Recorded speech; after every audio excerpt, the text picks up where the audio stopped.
Tu és maravilhoso. Senta, Davi. Cumprimento os irmãos com a paz do Senhor Jesus. Amém. Paz do Senhor. Irmãos, abra a vossa Bíblia, o Evangelho de Jesus, conforme escreveu Mateus, capítulo 13. Nós vamos ler do 13, do 1 até o 9. Mateus 13, do 1 até o 9. Queria pedir para os irmãos que assim que a gente acabar de ler, é que você não feche a sua Bíblia e com ela aberta para que a gente possa acompanhar o texto. Dizer que é muito motivo, mais uma vez, de alegria estar aqui dividindo com os irmãos a palavra do Senhor. Confesso que não foi fácil essas últimas 2 semanas a gente preparar a mensagem, mas tem vezes que parece que você percebe, o inimigo ali despertando mesmo ali, mas que você não fique em comunhão, e para você está com a palavra do Senhor em condições, né? Mas eu agradeço ao pastor pela oportunidade, ao Senhor, e agradeço a minha esposa também, que tem sempre que possível me dado o tempo necessário que eu preciso. Os irmãos encontraram? Mateus 13, 1 diz assim a palavra do Senhor: Naquele mesmo dia, saindo Jesus de casa, assentou-se à beira-mar, e grandes multidões se reuniram perto dele, de modo que entrou no barco e se assentou. E toda a multidão estava em pé na praia. E de muitas coisas lhe falou por parábolas, e dizia: Eis que o semeador saiu a semear. E ao semear, uma parte caiu à beira do caminho, e vindo as aves, a comeram. Outra parte caiu em solo rochoso, onde a terra era pouca, e logo nasceu, visto não ser profunda a terra. Saindo, porém, o sol a queimou, e porque não tinha raiz, secou-se. Outra caiu entre os espinhos, e os espinhos cresceram e a sufocaram.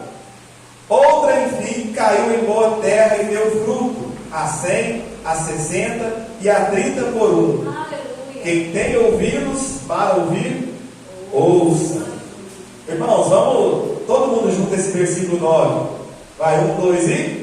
Quem tem ouvidos para ouvir, ouça. Quem quer para ouvir? Quem tem ouvido, então? Todo mundo, né? Vamos se assentar, irmãos? Glória a Deus. Amém, glória a Deus. Hoje, culto de missões. Eu queria dividir com os irmãos uma história contada pelo homem que conduziu a maior obra missionária da humanidade, do universo, da história. Uma obra de salvação, remissão, resgate e redenção da humanidade caída. Nós, eu, você, todos nós aqui, somos fruto dessa obra missionária desse homem. Todos nós que estamos aqui hoje, nós somos o quê? Fruto de alguma evangelização. Mesmo aqueles que nasceram num lar cristão, não é o meu caso, nós somos alvo de alguma evangelização. Em algum momento, nós ouvimos a palavra de alguém, ou os nossos pais ouviram alguma pregação, ou alguém da nossa família ouviu alguém falar de Jesus, e por isso nós estamos aqui hoje. Olha para os irmãos verem, né, a importância desse trabalho, de você sair, de você falar do Senhor para alguém, de você bater de porta em porta, como os apóstolos fizeram. E eu queria nesse momento aqui pedir a sua atenção, a sua especial atenção para essa palavra. Não porque eu que estou falando, irmãos, é porque é a palavra do Senhor. Então eu queria pedir para os senhores atenção. Senhor, o pastor tem sido tocado por Jesus, né, pedindo o quê? Reverência no culto. Então eu queria pedir para os irmãos que evitem de levantar para ir no banheiro, de beber água, né, por esse momento, vai ser bem rapidamente aqui a exposição, para que a gente possa concentrar de verdade na palavra. Irmãos, o Evangelho de Mateus ele diz o seguinte: que Jesus, assim que ele foi batizado, depois que ele foi ao deserto, foi tentado ali pelo inimigo, que ele venceu o inimigo no deserto, ele passou por aquela tentação, ele ficou sabendo que João havia sido preso, João Batista. Assim que ele ficou sabendo que João havia sido preso, ele saiu de Nazaré, veio para Cafarnaum.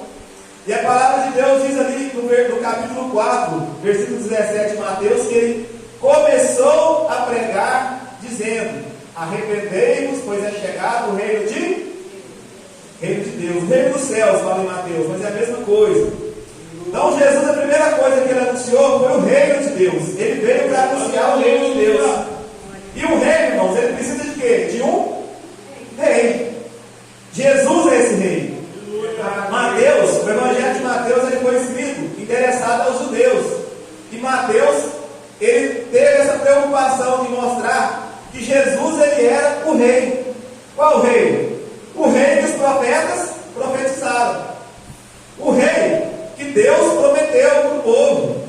E o rei que eles, os judeus, estavam o quê? Esperando, estavam aguardando. Jesus é esse rei. E Mateus escreve todo o evangelho dele, provando essa tese dele, tentando provar isso. No capítulo 1 até o capítulo 4, ele fala da pessoa do rei.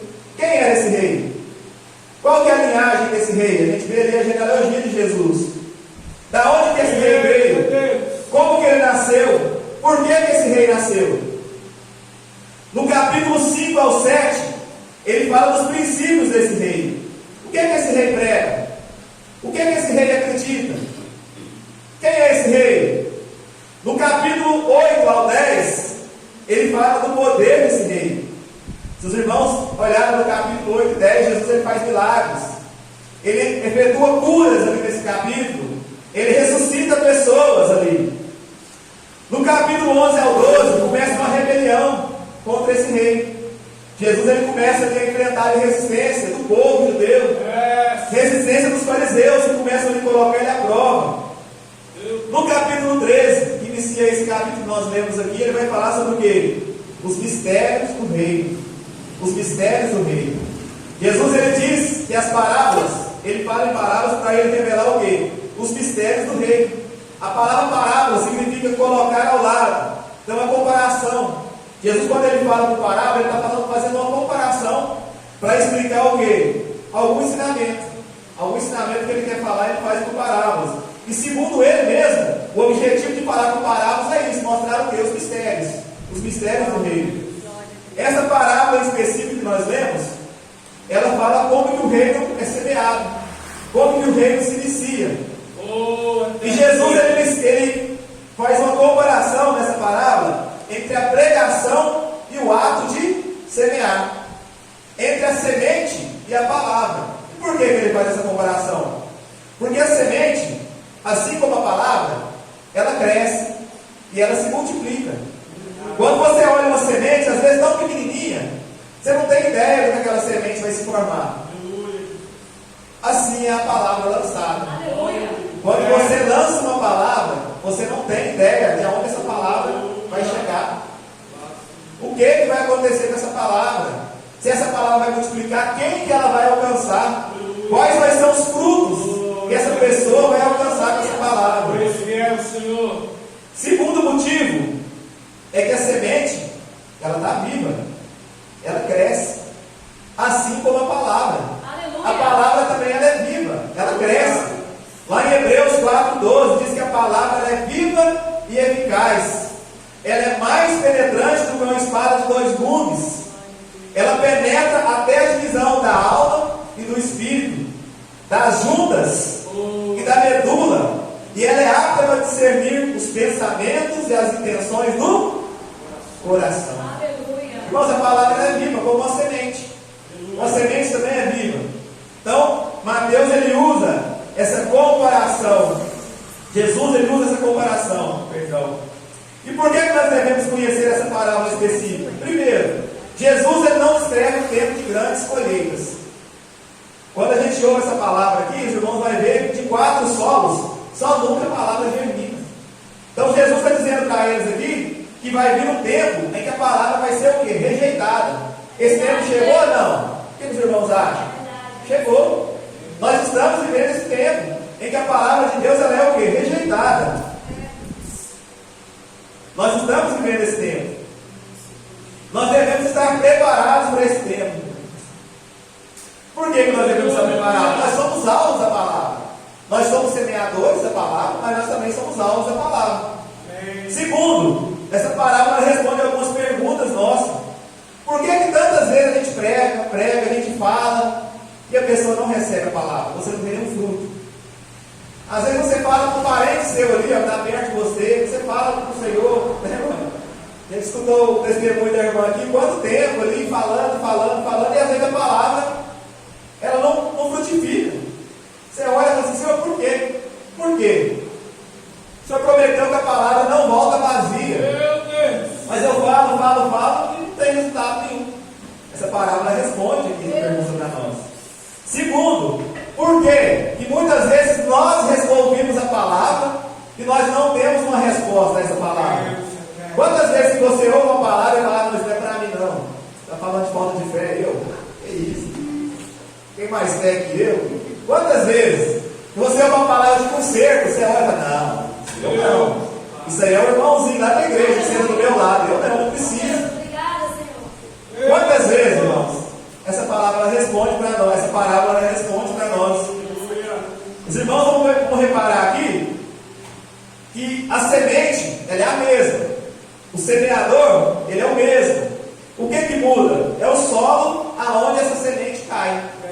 E o solo, ele representa o nosso coração.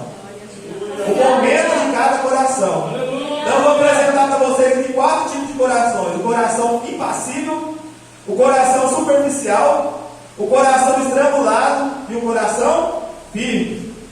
Então, vamos aqui a parábola. Aqui no versículo 3 e 4, os irmãos repararem aí, ele diz assim: e de muitas coisas me falou por parábolas, dizendo: eis que o semeador saiu a semear, e ao semear, uma parte caiu à beira do caminho, e vindo as aves a comeram. Irmãos, essa é a primeira parábola que Jesus ele dá a parábola e depois ele dá a explicação dela. O que é esse caminho? Ele é um solo duro.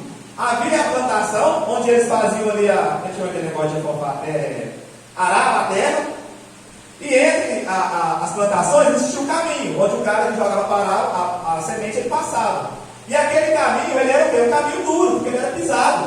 Né? Você passa, você pisa, é duro. Se os irmãos olharem onde tem terra, o lugar onde você passa, ele fica duro. Né? É o caminho, é o lugar que passa.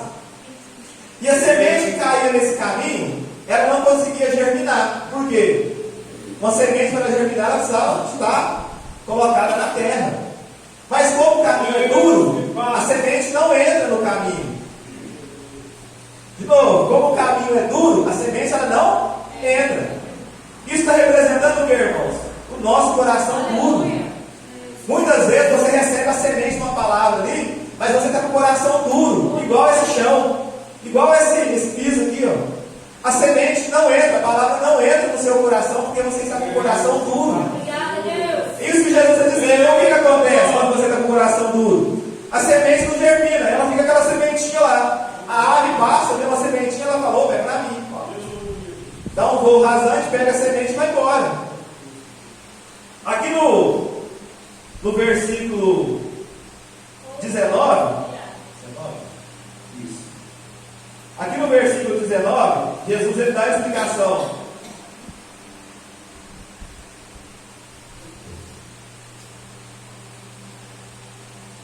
A todos os que ouvem a palavra do reino e não a compreendem, vem o maligno e arrebata o que lhe foi semeado no coração. Este é o que foi semeado à beira do caminho. A semente a palavra que você recebe, que você ouve, e você não recebe, essa palavra ela é roubada pelo inimigo. Eu gosto muito depois que eu trago a palavra, fazer uma oração e pedindo ao Senhor para guardar essa palavra no nosso coração. Para que o inimigo ele não venha roubar. Essa palavra, irmãos, ela é rejeitada, ela não gera entendimento. É a pergunta que nós fizemos aqui no começo. Quantas vezes a gente prega, a pessoa não dá ouvidos, rejeita a palavra, coração duro. Quantas vezes nós ouvimos uma palavra e não deixamos essa palavra entrar no nosso coração? Palavra roubada, coração duro. É a pessoa que rejeita. A palavra entra pelo ouvido e sai pelo todo. Ela não gera transformação porque a pessoa não está crendo naquilo que ela está ouvindo. Então a palavra não vai gerar transformação. Se você está passando por esse momento, você está pregando para alguém, você está falando de Jesus para alguém, e você está sentindo que a pessoa não está dando bola, não está ouvindo, não está crendo, irmãos, acalma seu coração. É o momento que o coração dela está passando. O Espírito Santo, irmãos, ele tem o poder de transformar corações. É verdade. E vai chegar um momento que essa pessoa ela vai ouvir.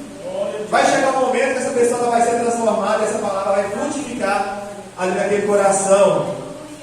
Dois tipos de pessoas, irmãos. Dois tipos de pessoas ouvem a palavra e rejeitam. Primeiro, é aqueles que acham que a sua vida está tão boa que não tem nada para mudar, não tem nada para transformar. Você ouve aquela palavra, você fala assim, para que eu preciso disso?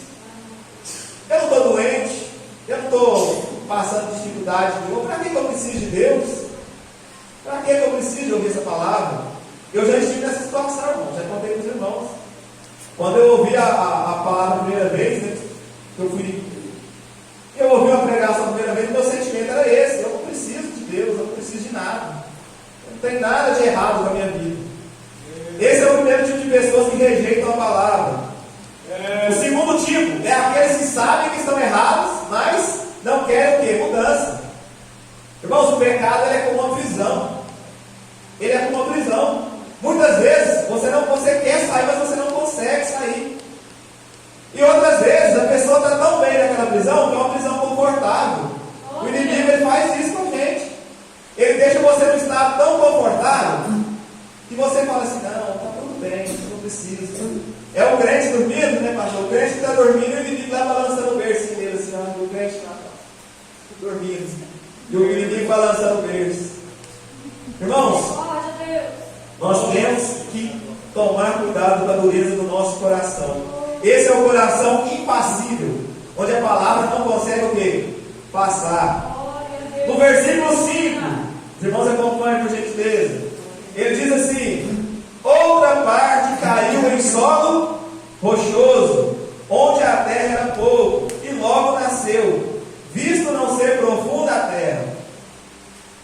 Saindo, porém, o sol a queimou, porque não tinha raiz, secou-se. Agora ele traz uma nova informação para a gente. É um solo um pouco diferente. Esse solo, ele possui terra, mas ele também possui rocha. Ele possui raiz. Ele vai falar agora de raiz, né? A planta vai ter um pouco de raiz, mas vai ter também um outro elemento aí que é o solo. Imagina um solo que ele tem um pouquinho de terra, mas que embaixo é rocha. Embaixo é rocha. Ele fala aqui que a palavra, ela foi lançada, né? A semente foi lançada nesse solo. E como tinha pouca terra, ela logo germinou. Então começou a raiz a entrar para dentro da terra ali. Só que, como não era profunda, ela não criou o quê? Raízes fortes. Não criou raízes fortes. Quando saiu o sol deu aquele sol um pouco mais forte, o que aconteceu? Ela secou. Essa planta secou. Aqui no versículo 5 ele diz: o que foi semeado em solo rochoso, esse é o que ouve a palavra, a recebe com alegria, mas não tem raiz em si mesmo. Sendo que antes de pouca duração, e lhe chegando a angústia e a perseguição, por causa da palavra, logo se escandaliza. Irmãos, ele faz uma comparação aqui entre essa raiz, entre o sol, com a perseguição. Ele está dizendo que a palavra é lançada. Ela começa a germinar, só que ela não tem raiz. Quando vem o sol, queima. O sol, irmãos, ele é importante para a planta germinar, não é? Uma planta precisa de sol. A minha esposa gosta de umas plantinhas lá de vez em quando. Às vezes você fala, não, vou tirar essa do sol, vou pôr essa mais do sol. Porque a planta ela precisa de sol. Só que o mesmo sol que faz a planta crescer, ele pode queimar a planta. Assim, irmãos, como as perseguições, as angústias, a perseguição tanto pode fazer você buscar mais a Deus, como pode fazer te afastar de Deus. O que muda? O que é a diferença? Ele está dizendo aqui que a diferença é o quê? É as raízes. Que aqui ela pode simbolizar o quê? A nossa fé. A nossa fé. A raiz é que ela pode simbolizar a nossa fé. A pessoa ouve a palavra, só que as raízes dela não estão profundas, ela não se aprofundou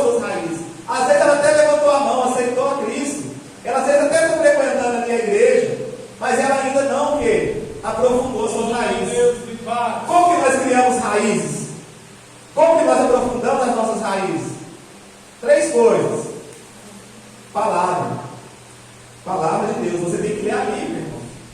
Você tem que meditar na palavra do Senhor. E não pode ser uma vez no mês, não. Nem uma vez na semana. Você tem que ler a palavra todo dia. Amém, Jesus. Porque o inimigo das nossas almas, ele não brinca. Se você ler hoje, você sair forte, fortalecido do quarto. Não, eu estou. Aí amanhã você já não leu, vai dar uma diminuída. Depois de amanhã. Irmãos, aqui mesmo você está fraco de novo. Você tem que se alimentar da palavra. A palavra é alimento. A gente não come todo dia? A gente não bebe água todo dia? Tem que ler a palavra todo dia, irmãos. Se aprofundar na palavra, isso cria raiz. Segundo, oração. Oração. Nós temos que orar também, irmão. Tem que falar com Deus. Tem que falar com o Senhor. A oração, ela cria o quê? Intimidade.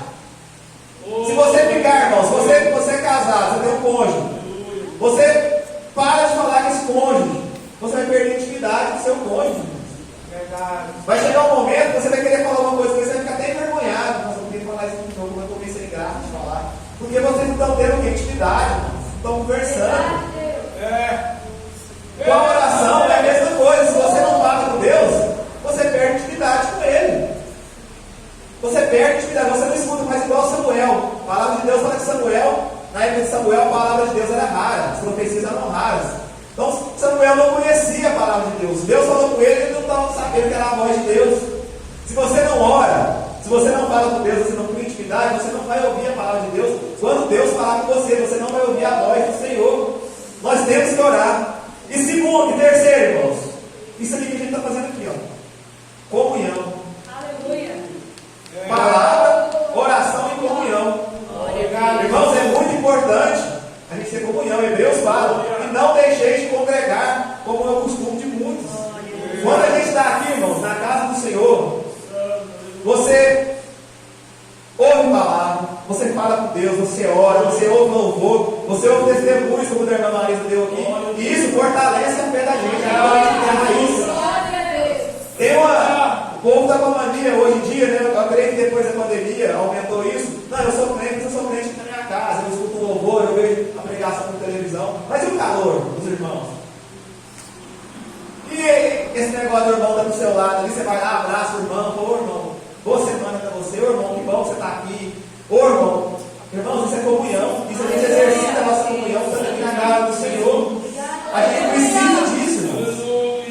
Tem uma pesquisa.